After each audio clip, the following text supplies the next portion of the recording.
Viajar es una búsqueda. Y lo que todos buscamos es un mundo que no sea como el nuestro. Un mundo en el que podamos ver y vivir cosas que jamás imaginamos. Existe un mundo donde culturas ancestrales convergen bajo la mirada vigilante de dioses prehispánicos.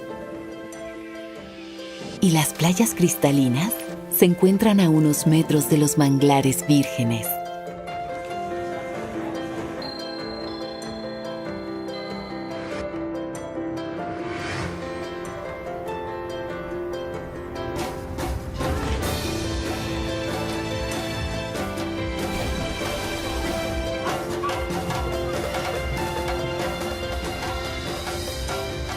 Un mundo donde los muertos y los vivos bailan en calles salpicadas de color.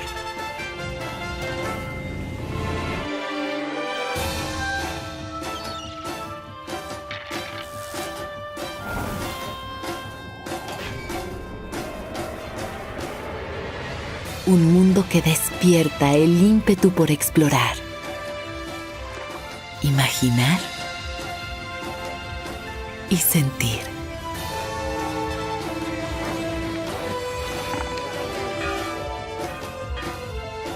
Este vibrante e increíble mundo es real.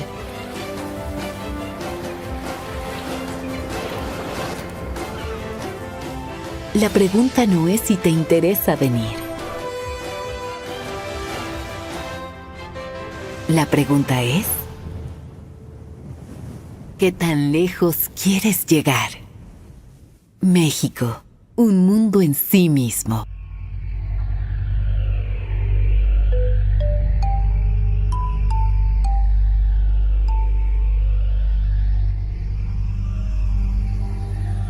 México lindo y querido, si muero lejos de ti, que digan que estoy dormido y que me traigan a ti.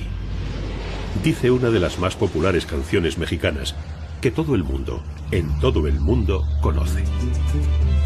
México, uno de los países más atractivos de América. Está situado en la parte meridional de América del Norte, entre dos océanos. Al este el Atlántico, el Golfo de México y el Mar Caribe. Al oeste, el Pacífico. Al norte, 3.140 kilómetros de frontera con los Estados Unidos, circunstancia que inspiró a principios del pasado siglo la frase célebre del autócrata Porfirio Díaz: «Pobre México, tan lejos de Dios y tan cerca de los Estados Unidos». Al sur, limita con Belice y Guatemala. Tiene una superficie aproximada de 2 millones de kilómetros cuadrados, habitados por más de 103 millones de personas. Es la nación hispanohablante más grande del mundo, pero no existe ninguna declaración de lengua oficial en el país. El español convive con otras lenguas nacionales indígenas. México está considerado como la 14ª economía a nivel mundial. Pero México, los Estados Unidos mexicanos, no es un solo México, sino varios y diferenciados, muy distinto el norte del sur. País de contrastes, crisol de culturas indígenas, todavía misterio arqueológico. Museo de Arquitecturas Coloniales, tesoro del mundo.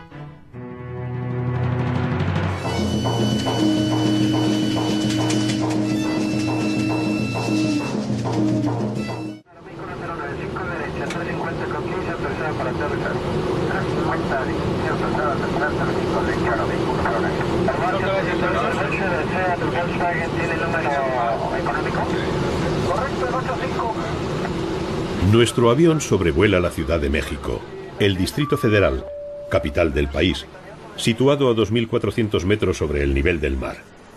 En ella viven más de 20 millones de personas, venidas de todas partes de la República. Lo que desde luego la convierte en la ciudad más poblada del país y una de las mayores del mundo.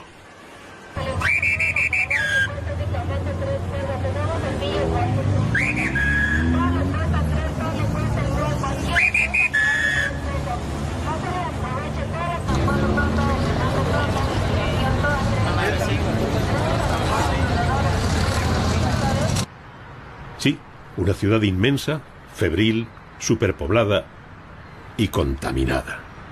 Una ciudad en la que las autoridades están en continua batalla para hacerla más respirable.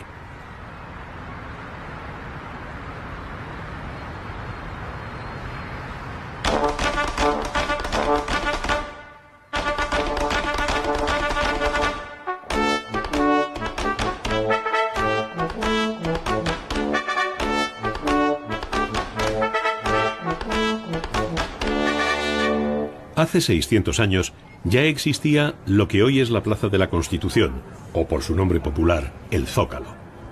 Por su tamaño es la cuarta plaza más grande del mundo. Aquí estuvo la gran Tenochtitlán, capital del Imperio Azteca. Erigido ahí donde, como los dioses habían ordenado, los exploradores vieran un águila sobre un nopal devorando una serpiente.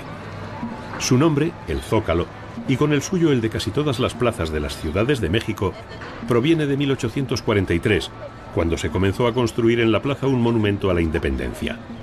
Pero el monumento quedó en el Zócalo, o basamento para recibirlo, y de la expresión coloquial "nos vemos en el Zócalo" o "quedamos en el Zócalo", le quedó para siempre el nombre. El Zócalo palpita con la vida de la Ciudad de México, es su corazón.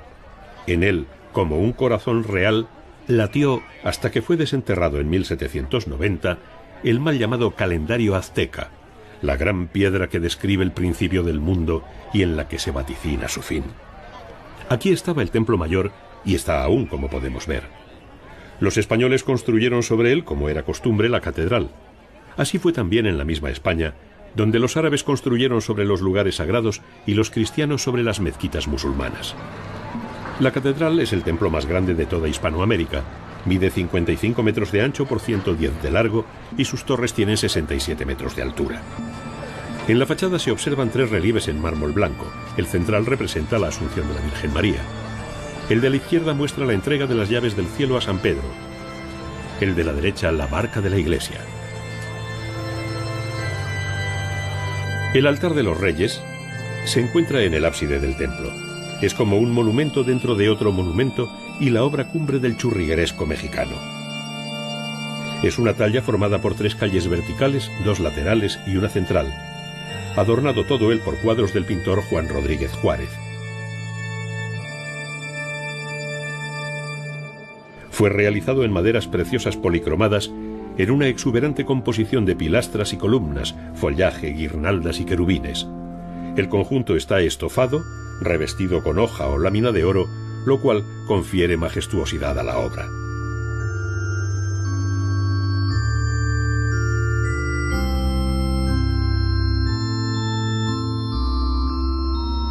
La bella reja del coro es de tumbaga, aleación muy delicada de oro y cobre, y fue estrenada en 1730. Se fabricó en la ciudad de Macao, en China, y sustituyó a una anterior tallada en maderas.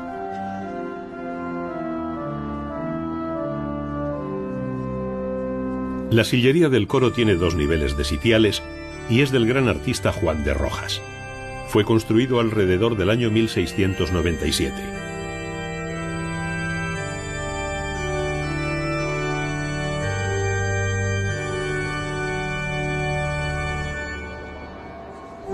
El peso colosal del edificio provoca que vaya hundiéndose lentamente, como la misma ciudad. Este péndulo va midiendo el proceso al que se va poniendo remedio con obras bajo tierra.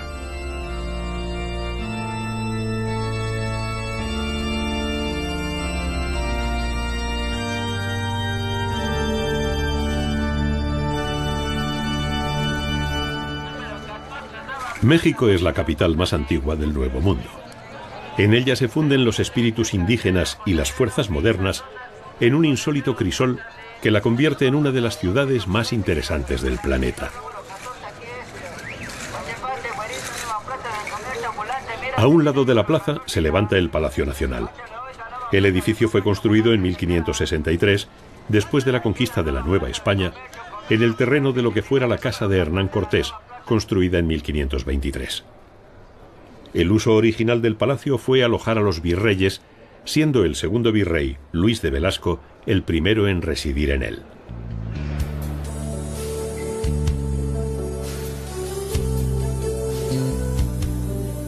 En el interior se encuentran los geniales murales del pintor Diego Rivera, que narran la historia de México desde sus orígenes.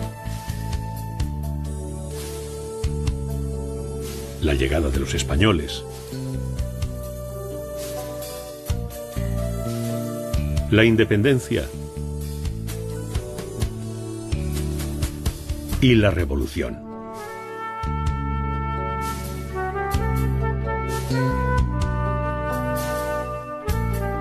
Pero quizás uno de los cuadros más sorprendentes es este que muestra la gran Tenochtitlán, la ciudad que asombró a Cortés por su belleza y tamaño, por sus calles y canales, por su lujo y organización, por sus variados mercados. Más grande, explicaba al rey de España en una carta, que cualquiera de las ciudades europeas.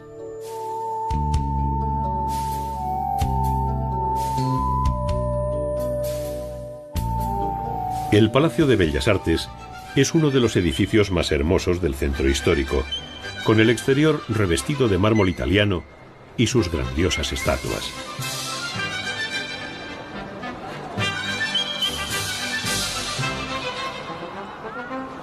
En su interior, más moderno y con detalles de Art Nouveau, existe un gran teatro y exposición de cuadros de los grandes muralistas mexicanos como Siqueiros, Rufino Tamayo y Orozco. Por la avenida de Francisco Sosa, que recuerda a un gran periodista y poeta que después de una obra ingente y de ser director de la Biblioteca Nacional de México murió en la pobreza en 1925, avenida de nobles casas y magníficas residencias, llegamos a Coyoacán, cuyas calles conservan aún todo el encanto colonial. Coyoacán, en náhuatl, tierra de coyotes.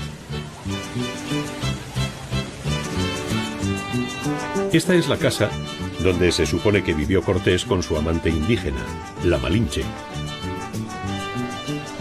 Los fines de semana, sus dos parques principales se ocupan con los tianguis o mercadillos, donde los artesanos ofrecen sus productos en una fiesta de música, luz y color.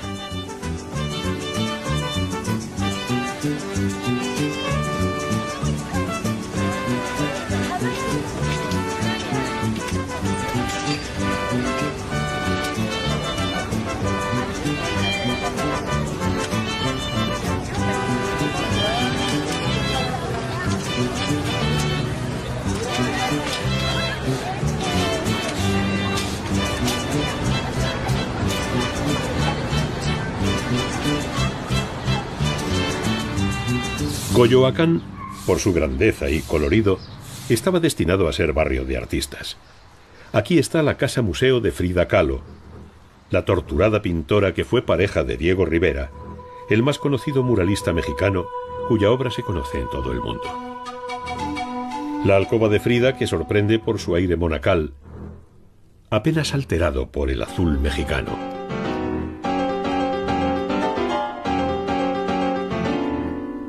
Sobre la cama, la máscara mortuoria del artista.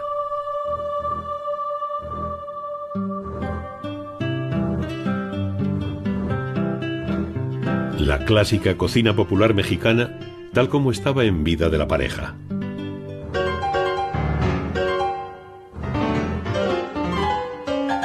Y también la habitación o recámara de Diego Rivera, en la que todavía podemos ver sus botas, como si acabara de despojarse de ellas. El jardín adornado con estatuas precolombinas.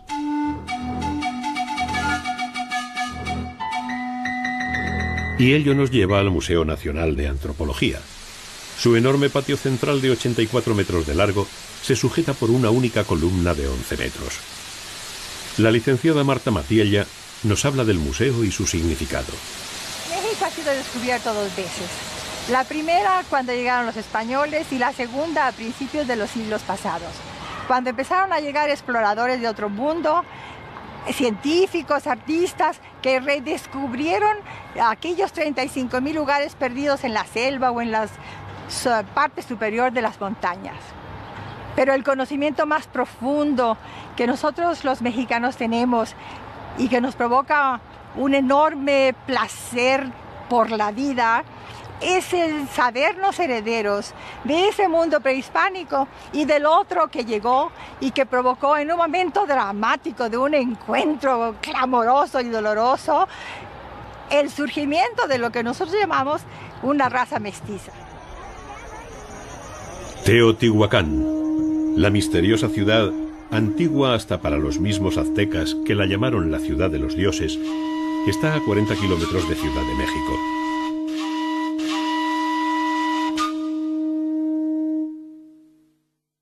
Su sala en el museo está dominada por la estatua de Chalchihuitlicue, la diosa del agua.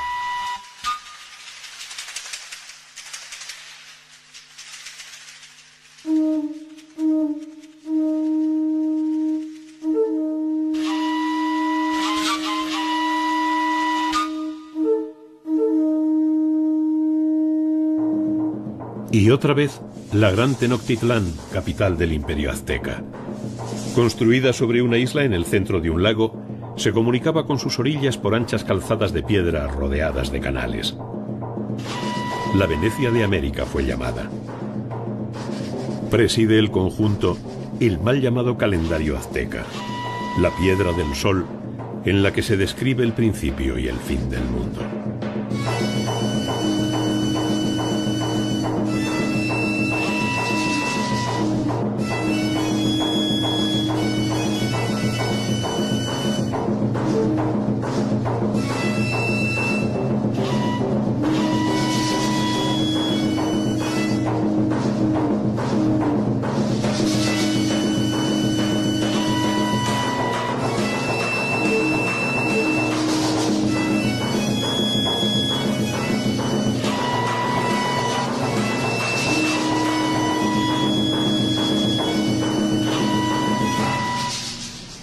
Pero el tiempo pasa, y testigo de ese paso es la combinación de lo antiguo y lo moderno, de lo innovador, a veces, que caracteriza al DF.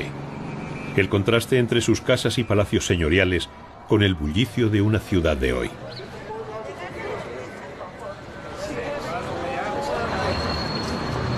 Mansiones como la Casa de los Azulejos del siglo XVI, cubierta de azulejos traídos de Puebla, estilo talaverano.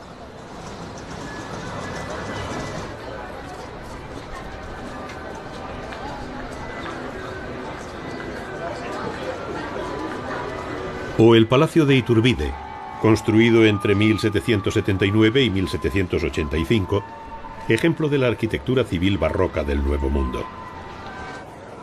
Los monumentos como el llamado Caballito, estatua ecuestre de Carlos IV, obra de Manuel Tolsá, nacido en Valencia en 1757. O este otro Caballito, que da nombre a la moderna torre de 34 pisos y 135 metros de altura. Así es Ciudad de México, continuo contraste. La ciudad donde hay, dicen, más taxis que coches, alegrando un tráfico serpenteante que asombra por su agilidad al turista que la visita. El Paseo de la Reforma, eje principal de la ciudad, muestra las esculturas de los prohombres de antaño sobre el fondo de ogaño.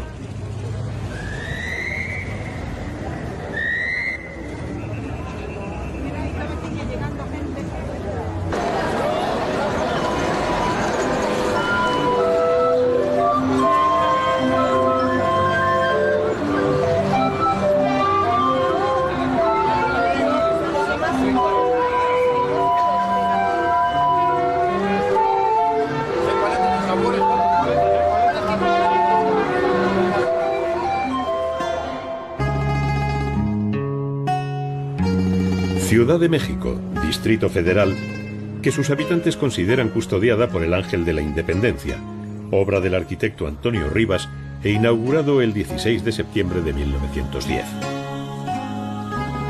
El Angelito, como se le llama popularmente, que se erige envuelto en el celaje misterioso de la polución, como saliendo de una nube celestial, controlando en efecto la vida de la ciudad gigante.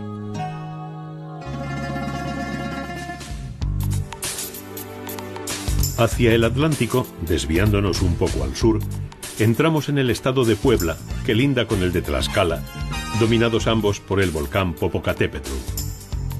Por su base se encuentra el llamado Paso de Cortés, que fue el camino que tomó el descubridor extremeño desde Veracruz hacia la capital azteca, descubriendo la ciudad de Cholula, de la que dijo que era la ciudad más bella fuera de España. Claro que entonces todavía no había visto Tenochtitlán. El Popo, como lo llaman en México, es un volcán activo. Cuenta la leyenda que el guerrero Popocatépetl se enamoró de una bella princesa. Creyó la princesa que su amado había muerto en batalla y se dejó morir de pena. El guerrero, horrorizado, convirtió a la princesa en una montaña, a la que llaman Iztaccíhuatl, la mujer dormida, y él quedó velando su amor a su lado. Por eso humea eternamente su corazón dolido. Junto al Popo se levanta la iglesia de Nuestra Señora de los Remedios, edificada en la cima de la mayor pirámide conocida en Mesoamérica, de 65 metros de altura.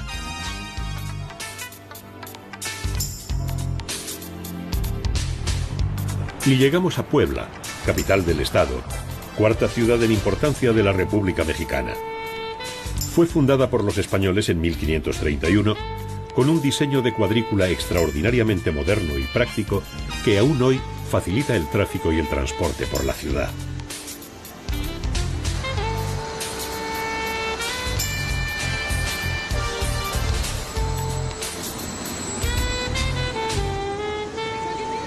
El Zócalo, como todos los zócalos de México, está lleno de vida.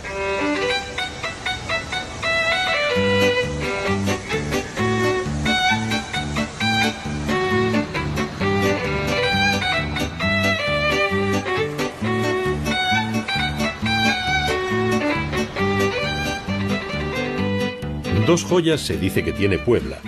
La una su catedral, la segunda en tamaño de México. La fachada principal fue realizada en cantera gris procedente del Cerro de Guadalupe. En las portadas vemos el escudo del obispado y esculturas con las imágenes de San Pedro y San Pablo, San José, Santiago el Mayor, Santa Teresa de Ávila y San Gabriel Arcángel. Fue consagrada en 1649 por el obispo Juan de Palafox. Palafox fue un gran personaje que se distinguió por su buen trato a los indígenas, a los que prohibió convertir por otro medio que no fuese el de la persuasión. Mandó construir una gran biblioteca, la Palafoxiana, que con sus más de 50.000 volúmenes es hoy orgullo de la ciudad.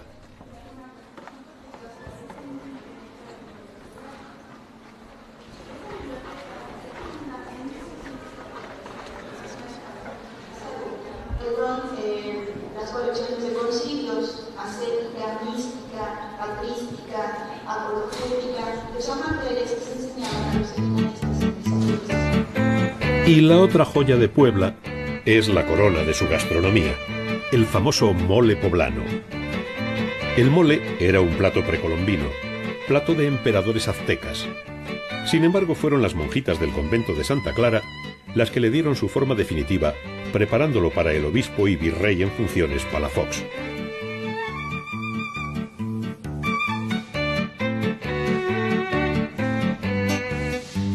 Aquí, en esta cocina, modificaron las monjas ese platillo que hoy es patrimonio cultural mexicano.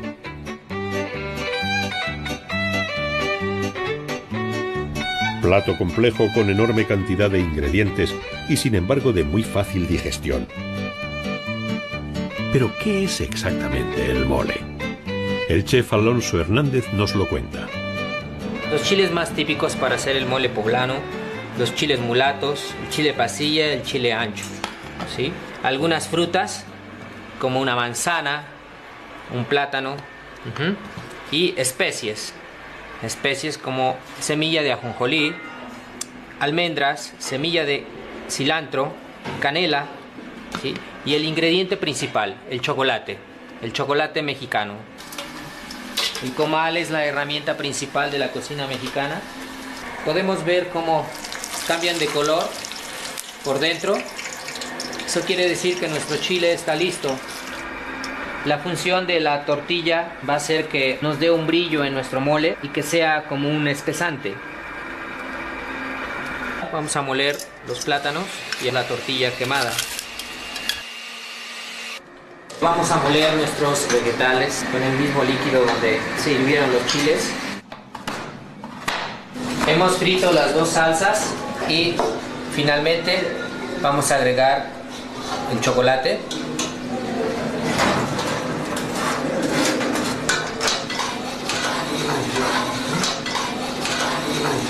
Entre más tiempo se cocine, el mole poblano tiene mucho mejor sabor y va cambiando su color y su textura.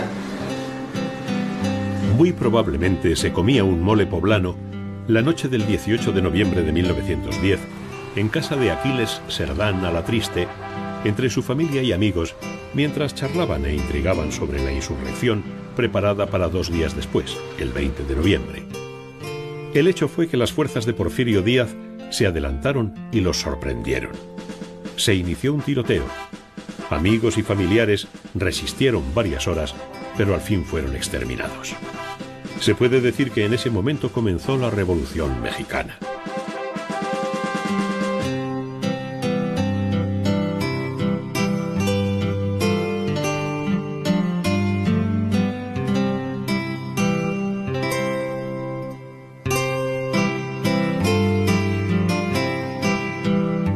Hoy, la casa en el número 6 de la calle Oriente es Museo de la Revolución y en su patio se rinde homenaje a las personas que murieron con Cerdán.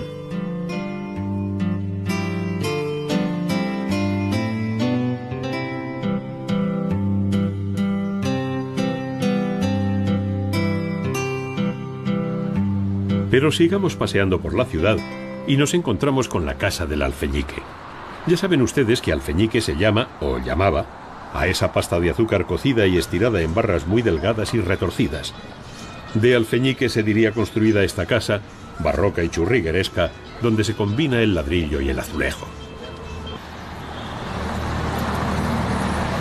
O la casa de los muñecos, hecha con mosaico de Talavera y satirizando en su fachada a los concejales que se oponían a su construcción, porque el propietario la quería de mayor altura que los edificios del consistorio. Esta técnica decorativa, habitual de las grandes mansiones de Puebla, se llama de petatillo y mezcla ladrillo rojo con azulejo y mosaico de Talavera de la Reina. Así se llama esta fábrica, donde se trabaja con la misma técnica que trajeron los dominicos españoles de la ciudad toledana del mismo nombre. Pero en México pronto se mezcló con influencias llegadas de Oriente y de los propios indígenas.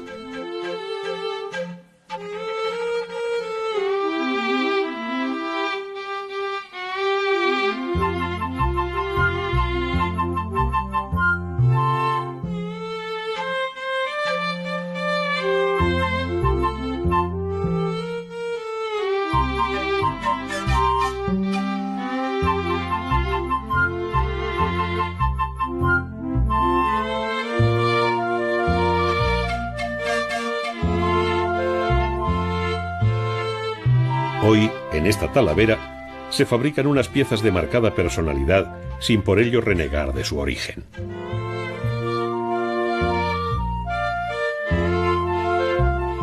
La cerámica talaverana marca toda la región, a veces de forma abrumadora y genial, como la iglesia de San Francisco Acatepec, a pocos kilómetros de la ciudad, con su fachada barroca y churrigueresca, vestida con el color y la imaginación talaveranas.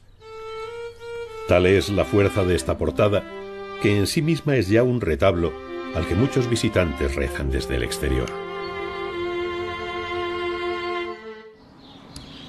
Más modesta en lo aparente, y al contrario rica en el interior, es la iglesia de Santa María Tonantzintla. La diosa Tonantzin era para los mexicas la diosa de la tierra, de la germinación y del nacimiento, y el significado de su nombre, Nuestra Madrecita. El decorado del interior del templo corresponde al estilo barroco mexicano, exuberante decoración en la que trabajaron 200 artesanos indígenas con motivos propios, como son los ángeles adornados con penachos de plumas, los rasgos étnicos, profusión de frutas y plantas. Sin duda, matrimonio de intereses del cristianismo y el mundo prehispánico.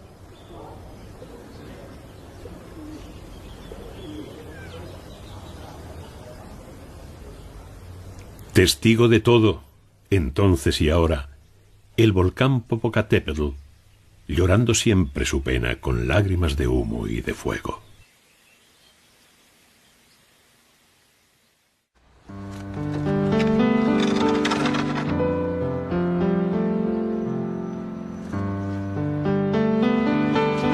El lugar de la tortilla de maíz es el significado en náhuatl de Tlaxcala. Con ello se significaba la riqueza del terreno que albergó una gran civilización, los tlaxcaltecas, enemigos de los aztecas y aliados de Cortés.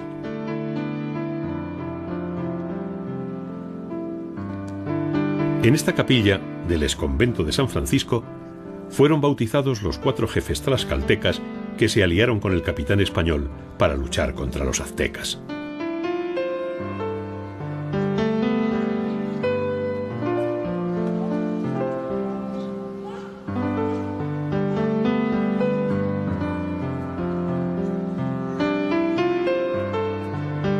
En la ciudad de Tlaxcala, capital del estado, en el Palacio del Gobierno del siglo XVI, los murales de Desiderio Hernández, el gran artista muerto a los 85 años, el 14 de septiembre de 2007, nos cuentan la historia.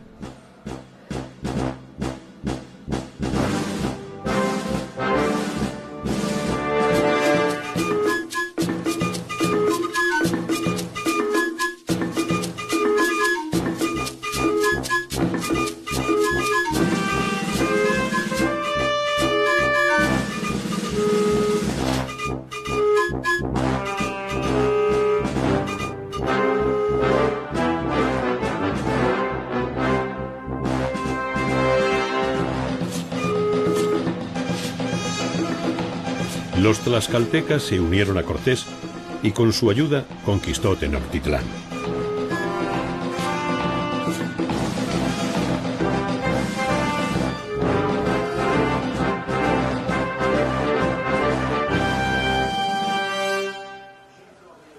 Hoy, los herederos de aquellos españoles, tlaxcaltecas, aztecas y otros son los mexicanos que hacen su vida cotidiana, comentan sus problemas, inician sus amores en el Zocalito de Tlaxcala.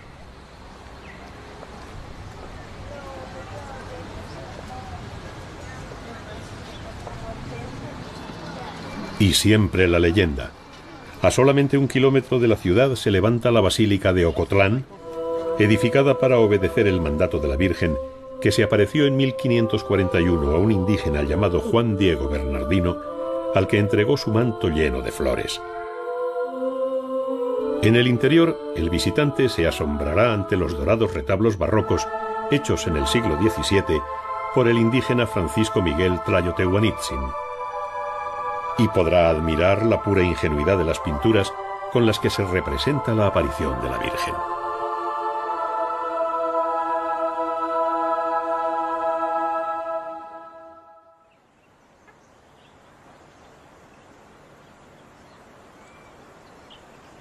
Entramos en el estado de Veracruz. Su capital, Jalapa, está bajo la protección de otro volcán, el llamado Cofre de Perote, por sus 4 caras que le hacen aparecer un arca cerrada. La zona es parque nacional. Jalapa es famosa por su museo de antropología. Entre las muchas joyas que alberga destacan las colosales cabezas olmecas construidas en basalto. Esta, llamada El Rey, pesa más de 20 toneladas.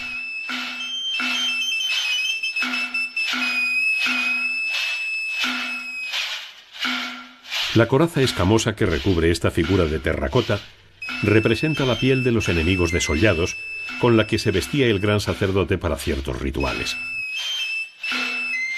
En el lado opuesto de la vida, los curiosos juguetes totonacas como el columpio, o estos animalitos que pueden arrastrarse con ruedas, lo que demuestra que la conocían. ¿Por qué extraños misterios, seguramente religiosos, solo la aplicaron a los juguetes?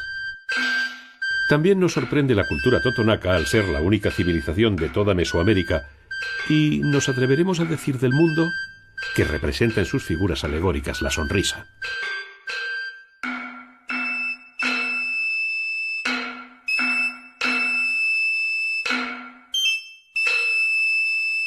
Este es un grupo familiar funerario en el que destacan curiosamente los juguetes.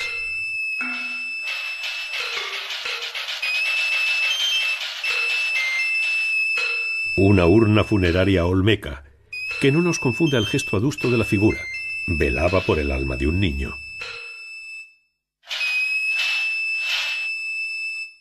Las mujeres que morían en el parto trayendo una nueva vida eran convertidas en diosas. Hermosa idea, ¿verdad?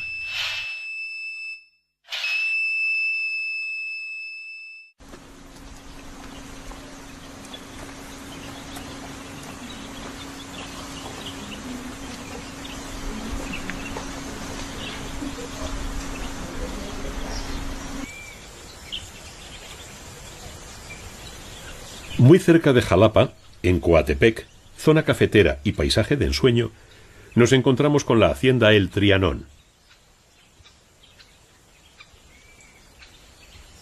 La altura y la humedad hacen del café veracruzano uno de los mejores del mundo. En ella trabaja hoy, en un ambiente casi del 19, don Arturo Martínez, catador de café, que nos cuenta de su labor. Después de 8 largos meses en el campo, la fruta del café madura y la podemos encontrar de esta manera. Ya está madura, hay que retirarle la pulpa y el mucílago a través de la fermentación. Después se fermenta, se lava y conserva esta cascarita que le sirve para almacenarlo durante más de 1 año y medio. A este café le conocemos como pergamino. Como ustedes pueden ver, ya no tiene cascarilla y ahora sí tenemos una selección lista para ser tostada.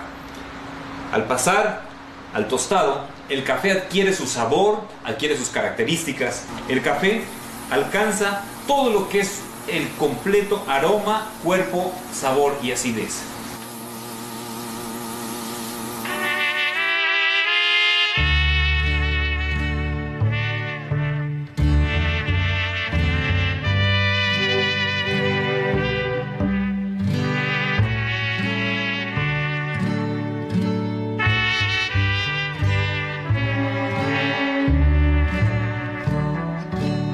La hacienda se conserva prácticamente como era, incluso con el sillón de barbero donde se afeitaba el hacendado.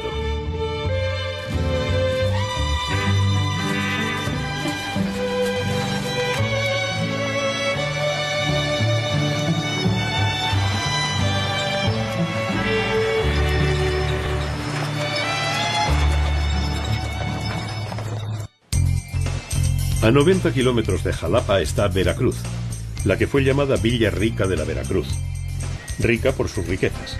De la Veracruz porque los españoles desembarcaron en los Arenales el 22 de abril de 1519, Viernes Santo, día de la verdadera cruz.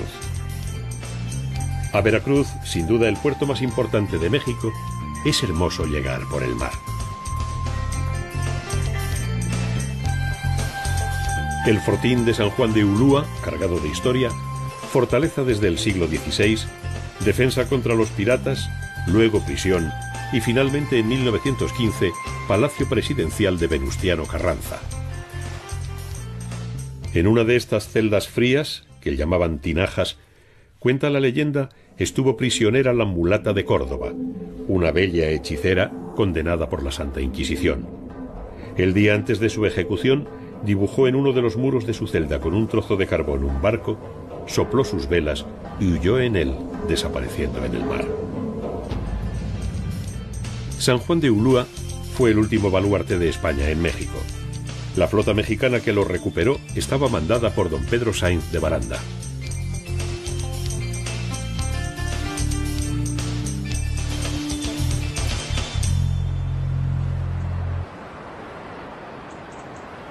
Veracruz, que un día fue llamada Ciudad de las Tablas porque sus casas eran de tabla techadas con palma, es hoy una gran y populosa ciudad.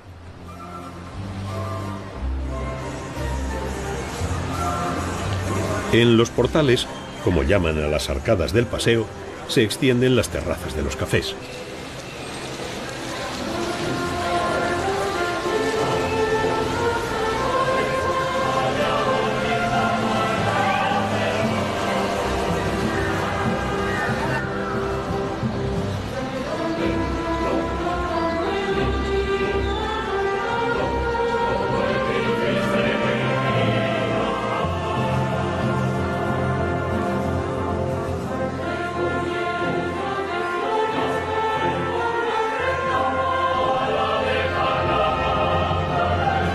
Y naturalmente no puede faltar su zócalo, ni la imponente catedral. A la sombra de sus cúpulas, el malecón, con ese aire brumoso que tienen todos los paseos marítimos. En él se alza el faro, donde en la época revolucionaria estableció Venustiano Carranza la sede del gobierno.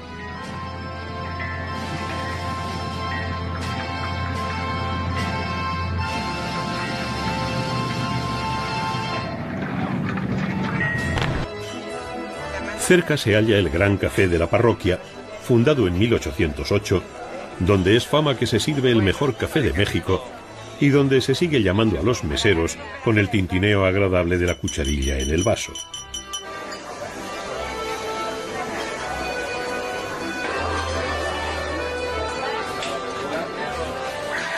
En él, es costumbre, se reúne la crema de la intelectualidad, que diría otro veracruzano ilustre, Agustín Lara. Sí, en el estado de Veracruz nació el Flaco de Oro, Agustín Lara, que hoy mira el mar de su tierra mientras en el mundo se siguen oyendo sus canciones.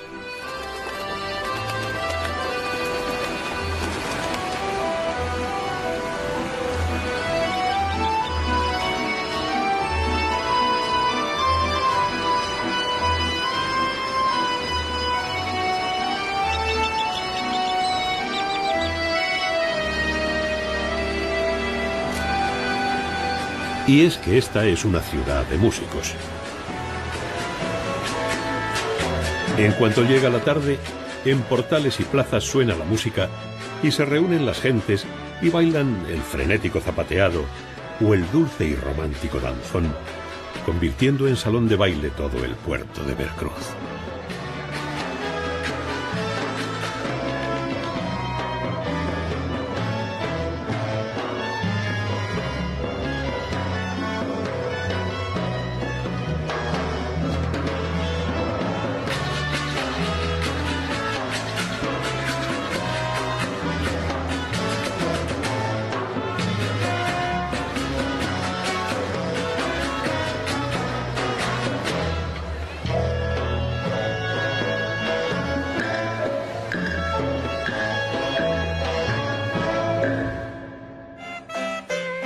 Y de Veracruz hacia el sur, entramos en el estado de Oaxaca.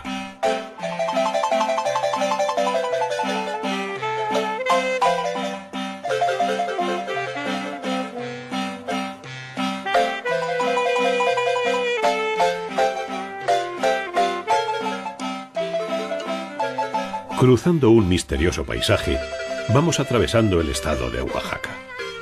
No hablaremos de sus playas maravillosas, ni de sus valles fértiles que le dieron el nombre. Nos limitaremos a la ciudad, uno de los enclaves coloniales más bonitos de México.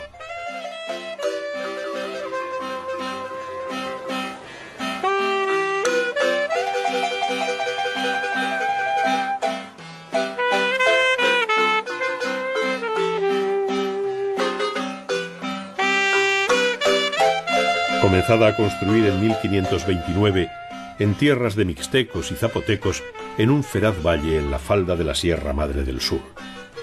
Pronto fue la corona de la región.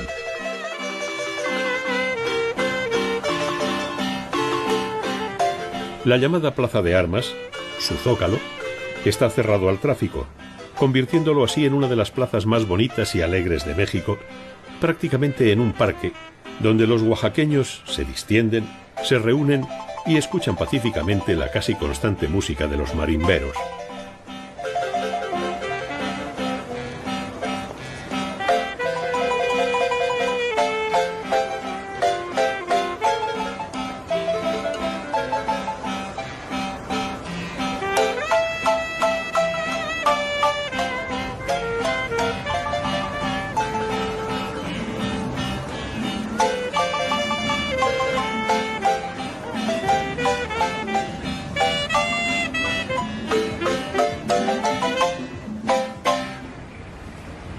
La ciudad se llama Oaxaca de Juárez porque a muy pocos kilómetros de ella, en el pueblo de Guelatao, nació el indio impasible que habría de ser héroe de México y de Hispanoamérica entera, prohombre del mundo, Benito Juárez.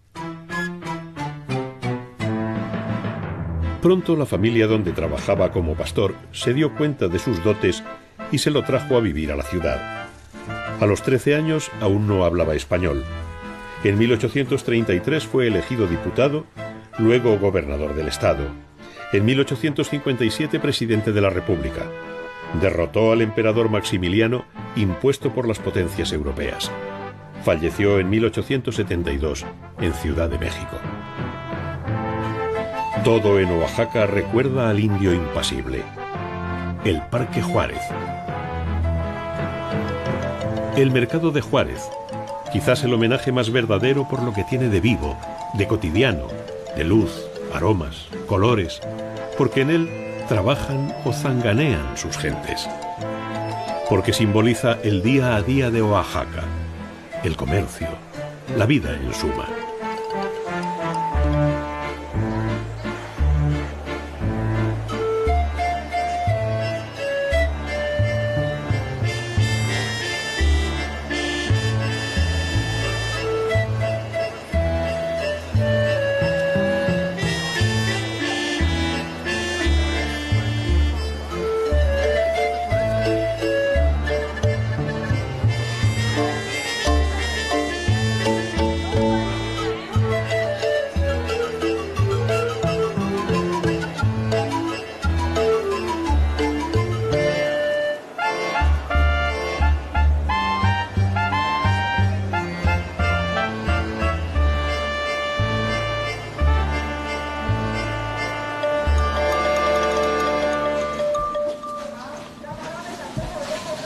Tan de Oaxaca como el mismo Juárez es la artesanía del barro negro que popularizó en esta fábrica una mujer, doña Rosa, hasta su muerte en 1980.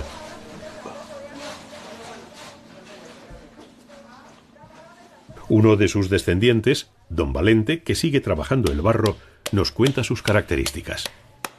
Como no aprendimos con una rueda, que es un torno de pedal, un torno eléctrico, aprendimos con estas dos piezas. Son unos platos de barro. Y vamos a ver cómo hacemos nuestros cántaros. Esta es una técnica, como les decía hace un momento, prehispánica. Es el momento de hacer las formas de los cántaros, los jarros, los floreros, de todo. El cántaro es el símbolo de este pueblo. Se dice cántaro de Coyotepec porque representa a Oaxaca, o por qué no también a México. Cuando el barro se quema mucho, 13 horas, 14 horas, suena bien bonito nuestro barro y no está aliado con nada, fíjense.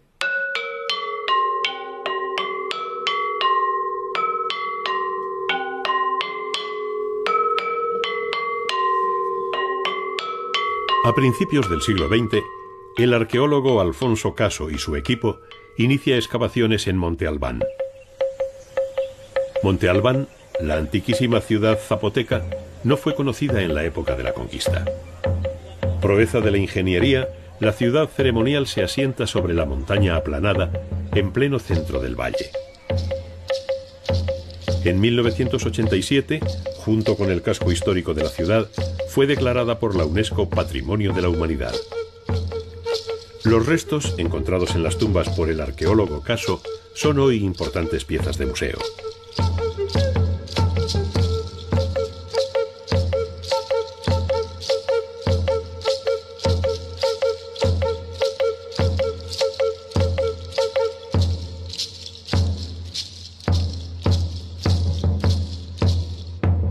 En el atrio de Santa María de Tule, junto a la iglesita de la Asunción, vemos el mítico árbol de Tule.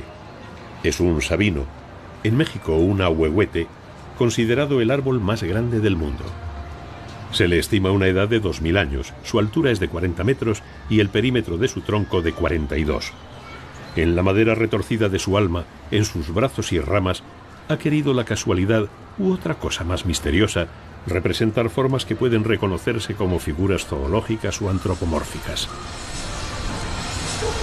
La cara del gorila, los ojos, la nariz y la boca. ¿Ya lo vieron?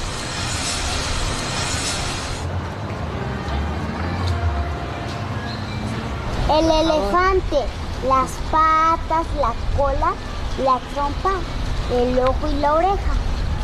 ¿Ya lo vieron? Esa diríase una cara de indio.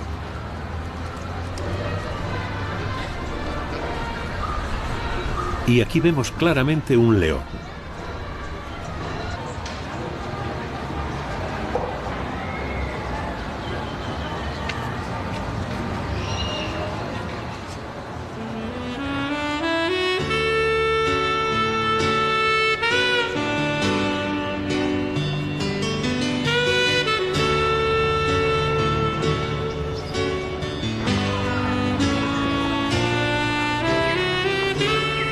Pero volvamos a la ciudad, que como todas las del mundo tiene problemas de tráfico, excepto en el casco antiguo, donde está controlado para poder pasearlo sin cuidados y admirar la arquitectura colonial.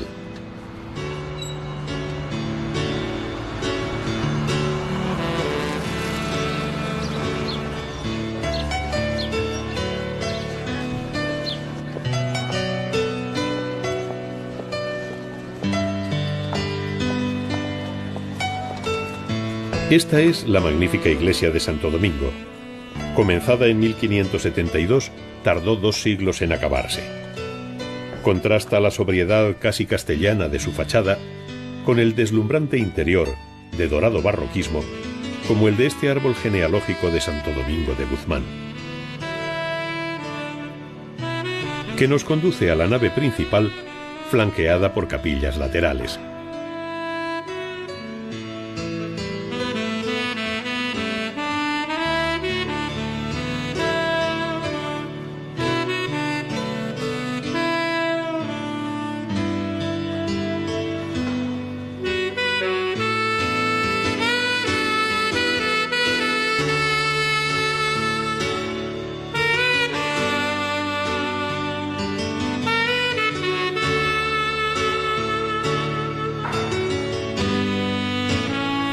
En donde antes estaba la huerta del convento, se ubica ahora un jardín botánico que intenta reunir la variada flora del lugar. Magueyes, pitas, nopales se recortan contra las cúpulas de la iglesia.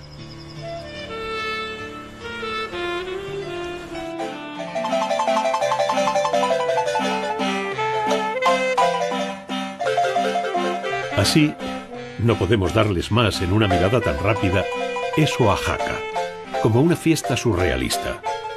Un México casi cinematográfico, de película. Un homenaje, la visión del cineasta ruso Eisenstein.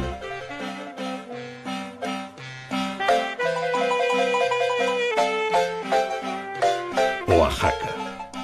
La alegre Oaxaca de Juárez, capital del estado, con la que terminamos esta breve visita a la República Mexicana.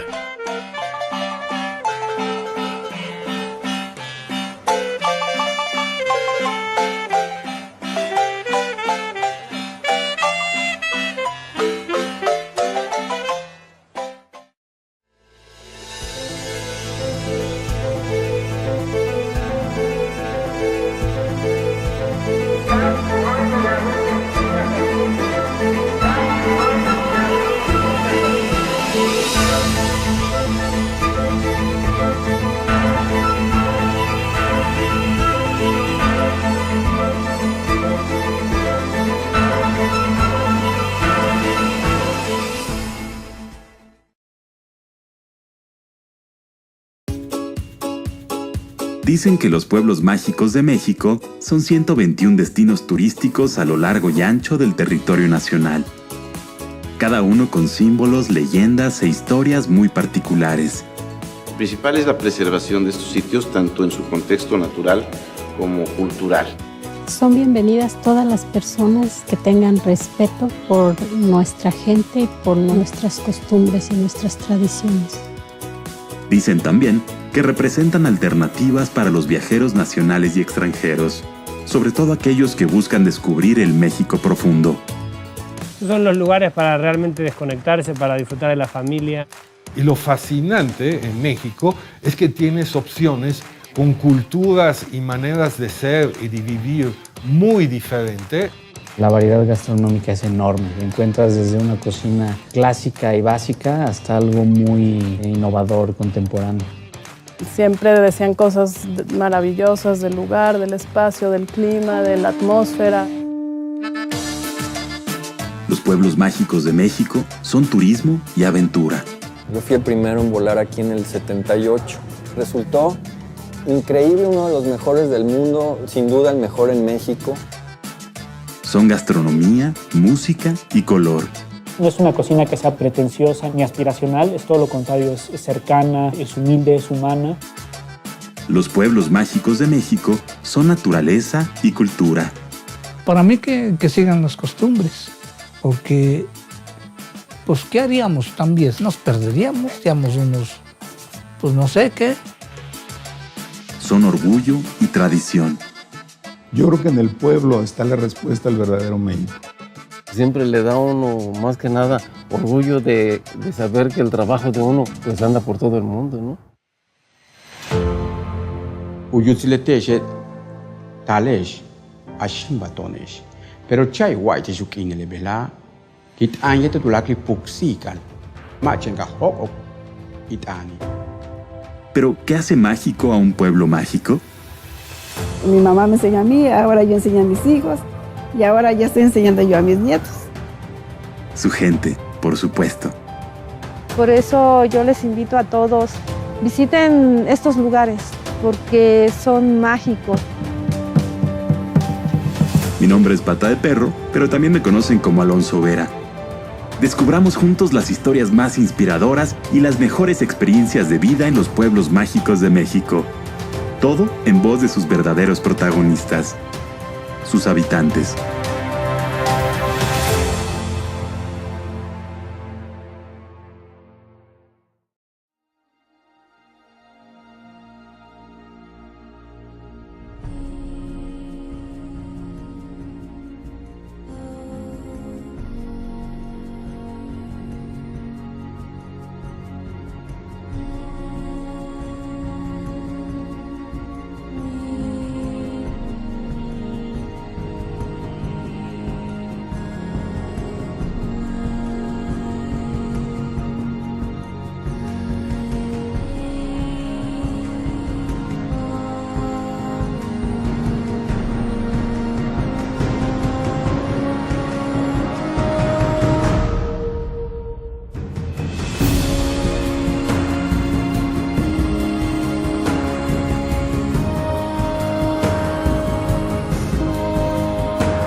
He tenido tiempo de pensarte en los trazos de tus sierras y las notas de tus huastecas, en los pasos de tus pueblos, tus desiertos infinitos e icónicas rivieras.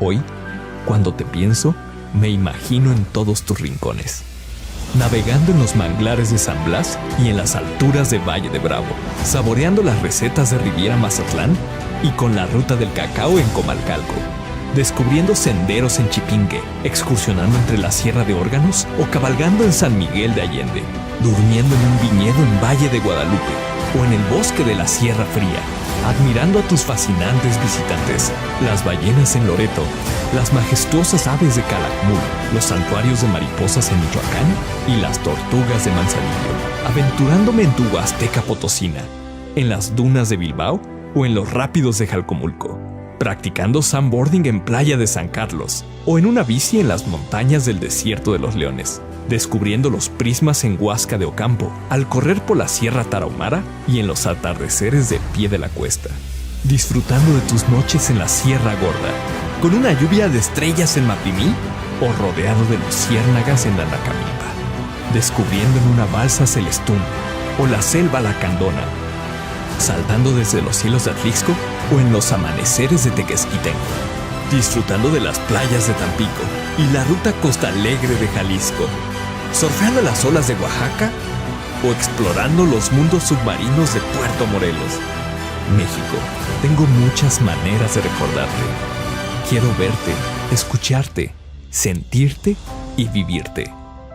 Quiero conocer más de tus caminos, encontrar nuevos rostros y disfrutar tu increíble diversidad. Hoy te pienso más que nunca y sé que pronto nos encontraremos otra vez. Piensa en México.